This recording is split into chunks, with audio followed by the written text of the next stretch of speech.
Aunty, वो pot कितने का है? सॉरी, आपको मैं आंटी किस एंगल से नजर आ रही हूँ? सॉरी बहन जी। अच्छा ये बताओ वो पॉट कितने का है? मुझे नहीं पता। एटीट्यूड तो ऐसे दिखा रही है ना जाने कितनी बड़ी तोप हो।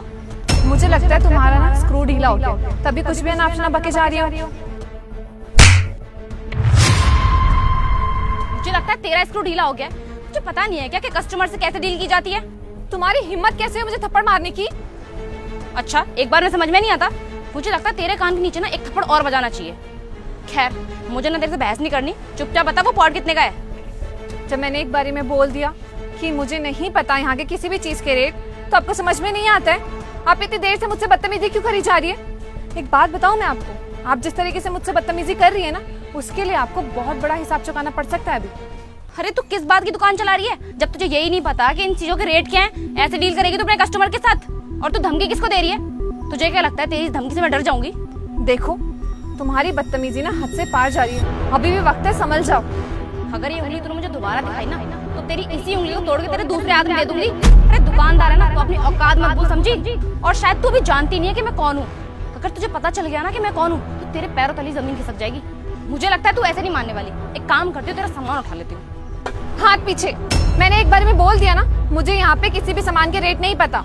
ना ही ये मेरी दुकान है, ना ही मुझे यहाँ पे किसी चीज के रेट पता है, और ना ही मैं तुम्हें यहाँ पे किसी भी चीज पे हाथ लगाने दूंगी, समझी तुम?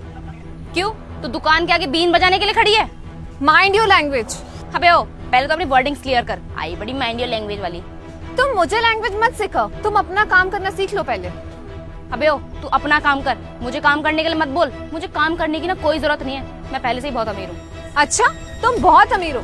मुझे लगता है जिस स्कूल में तुम पढ़ने गई थी ना, उस स्कूल वालों ने तुम्हें इंग्लिश तो सिखा दी थी, लेकिन तमीज ना बिल्कुल नहीं सिखाई थी। तुम्हारे पेरेंट्स ने ना तुम्हें संस्कार नहीं दिए कि किससे कैसे बात की जाती है। How dare you? तेरी हिम्मत कैसे हुई मेरे पेरेंट्स के ऊपर जाने की? अपनी ना औकात मेरा समझी। पर क्या है इस डब्बे फोन में ऐसा? अरे अरे, तेरा फोन तो बड़ा ही सस्ता सा है। अरे ये तो बिल्कुल डब्बा है। अगर इसे बेचने भी जाऊंगी ना तो दुकान वाला ज्यादा से ज्यादा कितने दे देगा? 4000? चल मान के चलते 6000 रुपए। इससे ज्यादा की औकात नहीं है इसकी। तुझे पता है इसे बोलते हैं आईफोन। पता है कितने का है? अरे पूरे 80,000 रुपए का फोन है। इतना महंगा फोन तूने अपने सपने में नहीं देखा होगा। देखो तुम्हारी बदतमीजी ना हद से ज्यादा बढ़ती जा रही है। एक बार और तुमने मेरे साथ अगर बदतमीजी की ना तो तुम जानती नहीं कि मैं तुम्हारे साथ क्या कर सकती हूँ। अच्छा मैं बदतमीजी कर रही हूँ, और बदतमीजी की शुरुआत किसने की थी? तूने की। अगर चुपचाप मुझे इसका प्राइस बता देती तो क्या हो जाता? मैं तुझे पैसे देके चली जाती यहाँ से। लेकिन नहीं, तुम गरीबों की ना फितरत ही ऐसी होती है, हम अमीरों से भिड़ने की। तुझे पता है मेरे पास कितना पैसा है? अरे इतना ज्यादा पैसा है कि मैं खड़े खड़े ना तेरी ये पूरी नर्सरी खरीद लूं। मेरे पास गाड़ी है, बंगला है, और तो और बहुत सारी जमीनें भी हैं। अरे मैं तो जमीनें खरीद के भूल भी गई हूँ कि कौन सी जमीन कहाँ पर है मेरी। और तो और मेरा पति इस एरिया का एसएचओ है। तुझे पता है मेरे पति की कितनी चलती है यहाँ पर? अरे उनके नाम से ना ऐसे पब्लिक थरथराने लगती है। अच्छा, क्या नाम है तुम्हारे पति का? क्यों, मैं तुझे अपने पति का नाम क्यों बताऊं? क्या पता मेरे पति को किसी गलत केस में फंसा दे तू। देखो बहुत हो गया तुम्हारा, चुपचाप से मेरा फोन वापस करो। क्यों? अपनी ना औकात मेरा समझी। एक पुलिस वाले की बीबी हूँ। तुम जैसे लोग ना मेरा कुछ नहीं बिगाड़ सकते, समझे? साड़ी पहन के आ गई और अपने आप को महारानी समझती है कहीं की। क्या लगता है तुम्हें पुलिस वाले की बीवी हो तो कुछ भी करोगी? इतनी देर से मेरे साथ बदतमीजी कर रही हो, कुछ नहीं कह रही मैं।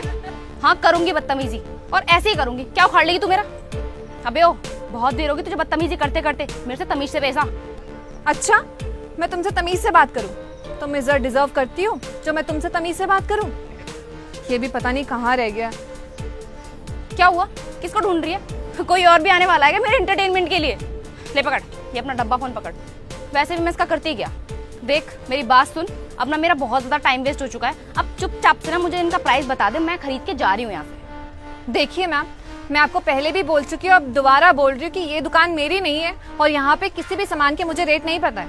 आप बार बार मुझसे पूछ पूछ के अपना और मेरा टाइम वेस्ट मत करिए, मुझे और भी काम है। और आपने ना मेरे साथ बहुत बदतमीजी कर दी है अभी, अब और बदतमीजी मैं नहीं सहूंगी। वैसे भी जितनी बदतमीजी आप कर चुकी है ना, उसके लिए आपको हिसाब जरूर देना पड़ेगा।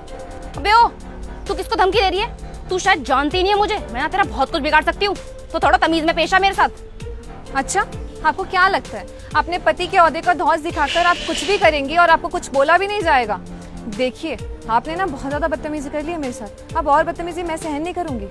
तेरी जानकारी के लिए बता दूं, जिन लोगों के पास पावर, पैसा, रुतबा सब कुछ होता है ना, उन्हें सोचने की जरूरत नहीं पड़ती। और तुम जैसे लोग जिनके पास कुछ भी नहीं होता, उन्हें सोचने की जरूरत पड़ती है। तो अपनी औकात मत भूल, समझी? मुझे लगता है तुझे हिंदी भाषा समझ नहीं आती। हट सामने से मेरे।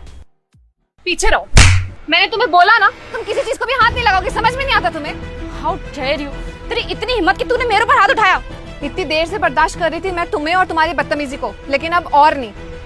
तुम्हें जब मेरे बारे में पता चलेगा ना, तुम्हारे पैरों तले जमीन खिसक जाएगी। अच्छा, तू तो बहुत बड़ी तोप है, मैं तो डर गई तुझसे। डर लग रहा है? अच्छी बात है, डर के ही रहना चाहिए तुम्हें। तेरे जैसे ना बहुत आए और बहुत चले भी गए। जी मैम, आपने मुझे बुलाया?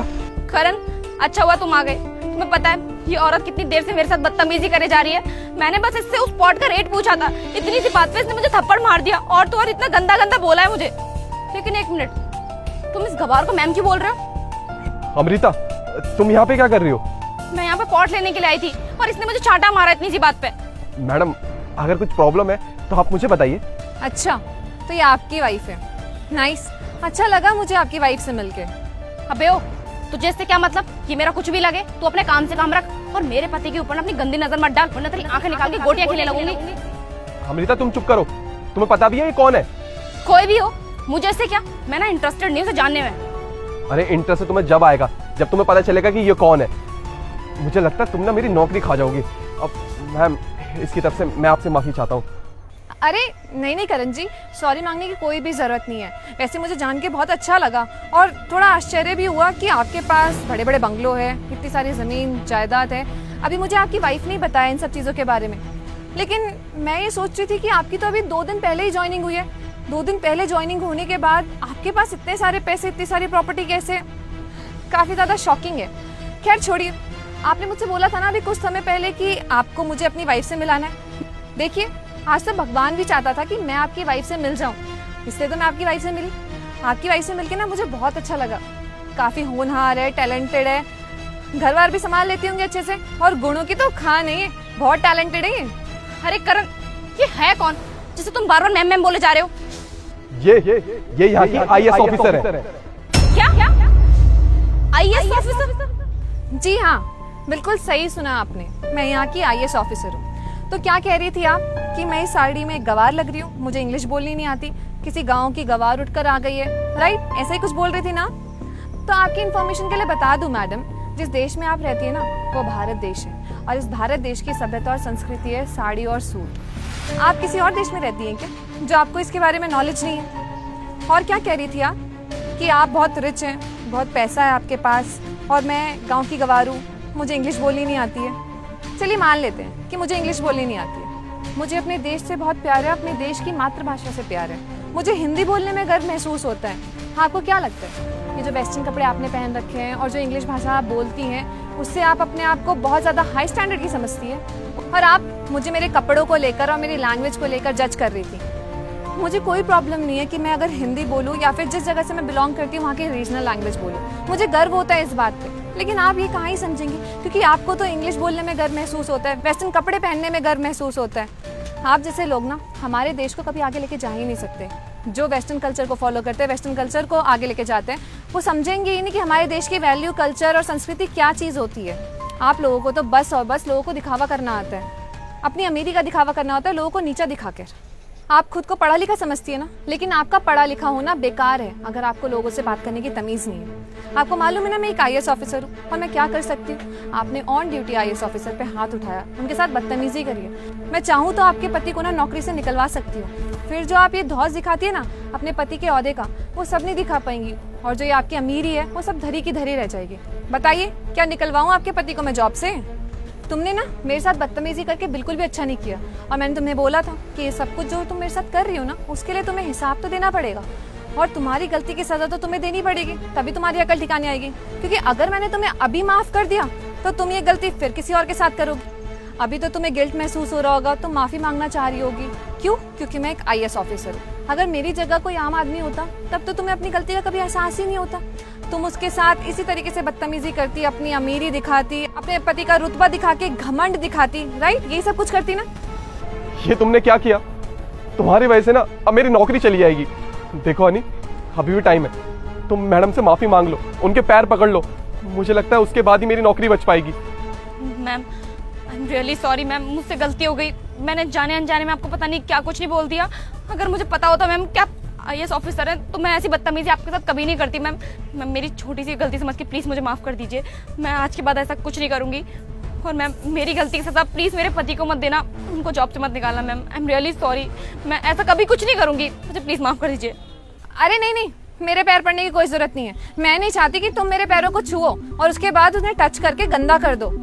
वैसे भी मैं तुम्हारी तरह गिरी हुई नहीं हूँ। मुझे मालूम है तुम्हें ना अपनी गलती का जरा सा भी एहसास नहीं है। वो तो तुम मुझसे माफ़ी इसलिए मांग रही हो क्योंकि मैं तुम्हारे पति को नौकरी से निकलवा रही हूँ और मैं एक IAS ऑफिसर हूँ। अब तुम सोच रही हो कि अगर एक IAS ऑफिसर से माफ़ी नहीं मांगी तो कहीं वो तुम्हारे पति को नौकरी से ना निकलवा दे, राइट? फिर तुम अपनी अमीरी का ढोंग कैसे करोगी, है ना? लोगों को नीचे कैसे दिखाओगी, राइट? लेकिन मैं ना तुम्हें माफ़ नहीं करने वाली। माफ़ करके मैं तुम्हारी गलती को बढ़ावा नहीं देने वाली हूँ, समझी तुम?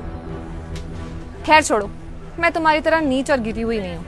तुम्हारी गलती की सज़ा मैं तुम्हारे पति को नहीं देना चाहती क्योंकि तुम्हारे पति ने इस जॉब के लिए बहुत मेहनत की है, बहुत मेहनत करके वो इस मुकाम तक पहुँचे हैं। लेकिन तुम ना अपने पति की नौकरी खाने पे लगी हो। और हाँ करण जी, आप अपनी वाइफ को ना कह दीजिए कि थोड़ी तमीज़ सीख ले, लोगों से बात कैसे की जाती है, नहीं तो आप ना अपनी नौकरी से सच में हाथ धो बैठेंगे। मैं तुम्हारे पति को नौकरी से नहीं निकलवा रही क्योंकि गलती तुम्हारी है, तुम्हारे पति की नहीं है। चले।